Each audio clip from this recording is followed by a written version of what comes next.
Talvez você não saiba ou não lembre, mas a cannabis é uma planta bem antiga e a sua verdadeira história permanece um pouco misteriosa.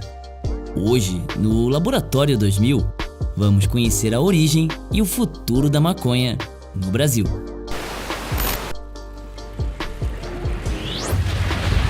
Cannabis é um gênero de plantas com 3 variedades principais de espécies: a Cannabis sativa, a Cannabis indica e a Cannabis ruderalis. Ainda assim, há quem defenda que todos os tipos podem ser tratados como uma única espécie, a Cannabis sativa. O termo sativa, por sinal, vem do latim e significa cultivado ou plantado.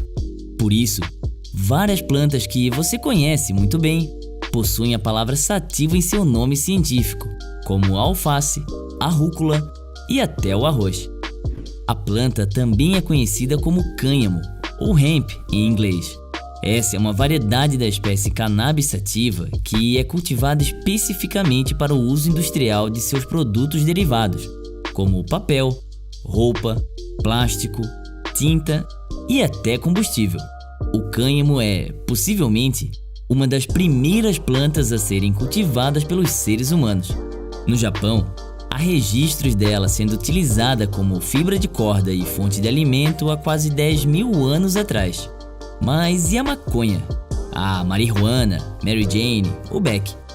Bom, a parte mais consumida da cannabis são as flores, folhas e caules secos da planta feminina, que pode ser fumada, vaporizada, comida e até dissolvida em uma bebida de alto teor alcoólico chamada Green Dragon.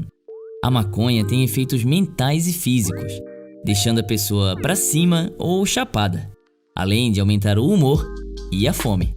Os efeitos começam a aparecer logo após alguns minutos quando é fumada e em cerca de 30 minutos quando cozida e ingerida, durando cerca de 3 ou 4 horas. É a droga ilegal mais utilizada no mundo, e os países com maior uso entre adultos são a Zâmbia, os Estados Unidos, o Canadá e a Nigéria. Mas qual a origem da maconha? Quando o ser humano descobriu que fumar essa planta deixava doidão? Bom, de acordo com evidências encontradas algumas semanas atrás, pessoas já fumavam maconha há 2.500 anos, no oeste da China, nas montanhas Pamir. Os pesquisadores analisaram antigos rituais funerários e os resultados não só deram positivo para a cannabis, como demonstraram alta quantidade de THC, ou tetrahidrocannabinol, a principal substância psicoativa encontrada nas plantas do gênero cannabis. E embora plantas e sementes tenham sido encontradas em outros sítios arqueológicos da mesma região e período de tempo, não estava claro se essa versátil planta tinha sido utilizada para fins alucinógenos, até agora. Outra coisa que podemos afirmar é que a planta ficou restrita ao Oriente durante muitos anos. Não existem registros da presença da cannabis no Ocidente até o século XVI. Nos últimos 100 anos, porém, a posse, uso e cultivo de cannabis virou atividade ilegal na maioria dos países do mundo. Em 2013, o Uruguai se tornou o primeiro país a legalizar seu uso recreativo. E à medida que a maconha é cada vez mais vista como um problema de saúde pública e menos como uma atividade criminal, outros países seguem legalizando ou descriminalizando, como os Estados Unidos, o Canadá, África do Sul, República Tcheca, Colômbia, Portugal, México e Equador. Será que o Brasil vai ser o próximo? A cannabis existe por aqui desde 1800 e pouco, trazida pelos colonizadores portugueses, provavelmente com o intuito de cultivar a fibra do cânhamo. Essa é, inclusive, uma das origens da palavra maconha, um anagrama da palavra cânhamo. Atualmente, é proibido cultivar a planta em território brasileiro, mas nos últimos anos, a Anvisa e o Poder Judiciário já deram alguns passos no sentido de liberar o cultivo da planta para fins medicinais e científicos.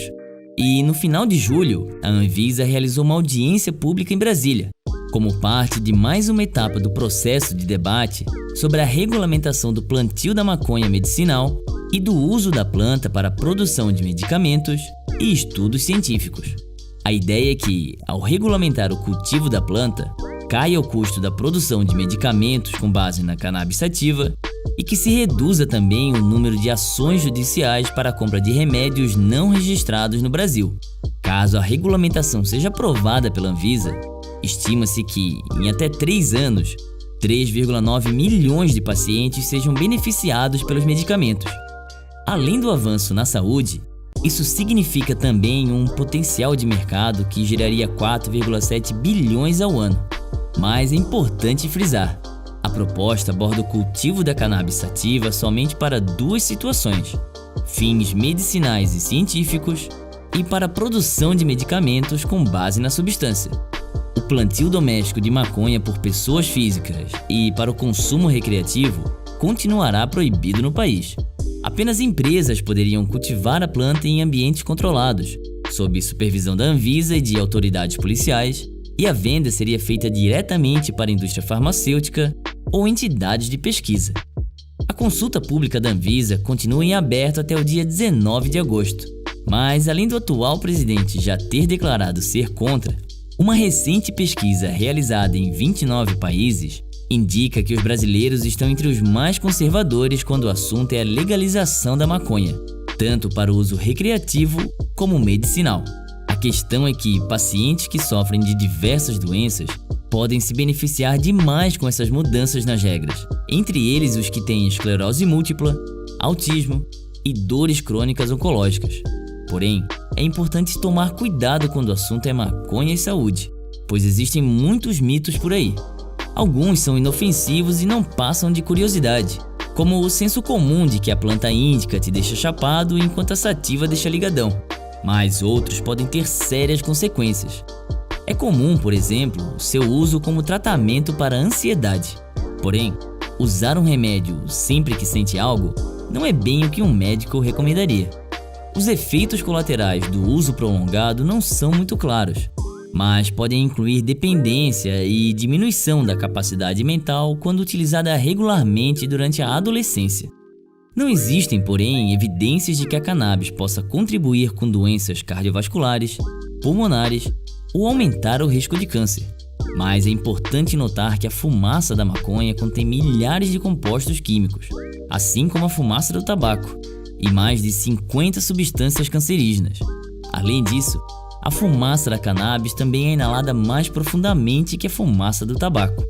Um estudo recente descobriu que o consumo de cannabis durante a gravidez duplica o risco de parto prematuro, bem como aumentam as chances de deslocamento da placenta, uma rara porém séria complicação. Enquanto um outro estudo descobriu que a maconha ajuda a reduzir o consumo de álcool e medicamentos sujeitos à receita médica. Entende a importância da pesquisa científica da maconha? Existem poucas evidências de que o uso da cannabis sativa reduza náuseas e vômitos durante a quimioterapia, que abre o apetite em pessoas com AIDS, ou que trata dores crônicas e espasmos musculares. As pesquisas atuais são insuficientes para tirar conclusões sobre segurança e eficácia, justamente por causa da proibição. É difícil dizer, por exemplo, quanto você precisa para obter o efeito desejado, bem como se é melhor inalar ou tomar via oral. Pois é, esse é um assunto que ainda vai dar muito pano para manga. E você, é contra ou a favor do uso medicinal e recreativo da maconha? Comenta aí. Um abraço e até a próxima!